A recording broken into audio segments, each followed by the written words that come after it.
There's a bug that is impossible to fix. Not hard. Not expensive. Impossible. And we can prove it with cold, hard math. I don't mean impossible with today's tools. I mean impossible forever. No smarter engineer, no faster machine, no future AI will ever solve it. It was ruled out before the first computer was even switched on. And the strangest part? The man who proved it did so in 1936, using nothing but a pencil, some paper, and a thought experiment that reads like a magic trick. His name was Alan Turing. And to understand what he found, we need to start with the single most useful program that could ever exist. Imagine a tool every developer dreams about. You feed it any program and any input, and it tells you one thing: will this program eventually finish, or will it run forever? Think about how powerful that is. Infinite loops? Detected instantly. Frozen apps? Predicted before they happen. Servers that hang at 3 a.m.? Caught before deployment. Every programmer has watched a progress bar sit at 99%, wondering, is it working, or is it stuck forever? This magical tool would answer that every single time. Let's give this dream tool a name. Call it the Oracle. You hand the Oracle two things, a program and its input. It reads them and prints one word. Halts, or loops. And here's the key promise: the Oracle never runs your program. It just analyzes the code and answers instantly. It's always right, and it always finishes. No guessing. Now the detective story begins. Because Turing didn't try to build the Oracle. He did something far cleverer. He assumed it already existed, and then hunted for a contradiction.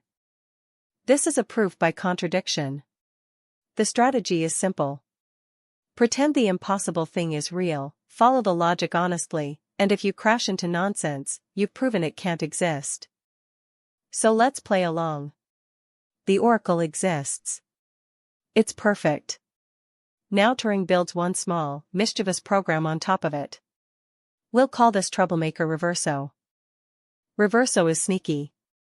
It takes a program as input, and secretly asks the Oracle a question about it. Hey Oracle, if I run this program on itself, does it halt? Then Reverso does the exact opposite of whatever the Oracle says. This is the twist. Watch closely, because everything hinges on this one move. If the Oracle says that program halts, Reverso does the opposite. It jumps into an infinite loop and runs forever. It refuses to stop. But if the Oracle says that program loops forever, Reverso does the opposite again. It immediately halts and stops cleanly. Always the contrary. Always the rebel. So far, so harmless. Reverso is just a program that spitefully disagrees with the Oracle. Nothing broken yet. But now comes the gotcha. What happens if we feed Reverso to itself? We ask Reverso to run, using its own code as the input. Take a breath. This is where the trap snaps shut. Reverso runs. First thing it does is ask the Oracle, does Reverso, running on itself, halt? And the Oracle, being perfect, must give an answer. Only two options exist. Option 1, the Oracle says Reverso halts. But remember, Reverso always does the opposite. So it loops forever. Which means the Oracle was wrong. It said halt, and Reverso didn't. Option 2, the Oracle says Reverso loops forever. But again, Reverso does the opposite. So it halts. Which means the Oracle was wrong again. It said loop, and Reverso stopped. Do you see it? Whatever the Oracle answers, Reverso guarantees the answer is false. The perfect, always correct Oracle just got proven wrong, no matter what it says. That's the contradiction. And a perfect machine cannot be wrong. So our one assumption, that the Oracle exists, has to collapse. The Oracle can never be built. Ever. This is the halting problem. Turing proved there is no general program that can look at all other programs and decide whether they stop. The universal debugger is a mathematical impossibility. And notice something wild. He did this in 1936. There were no electronic computers. No programming languages. Turing had to invent the very idea of a computer just to prove what it could never do. That imaginary machine he invented for the proof? We call it the Turing machine. It became the blueprint for every device you own. The impossibility proof accidentally founded computer science. Now, you might be thinking, but my IDE catches infinite loops all the time. And it does, sometimes. The catch is that word.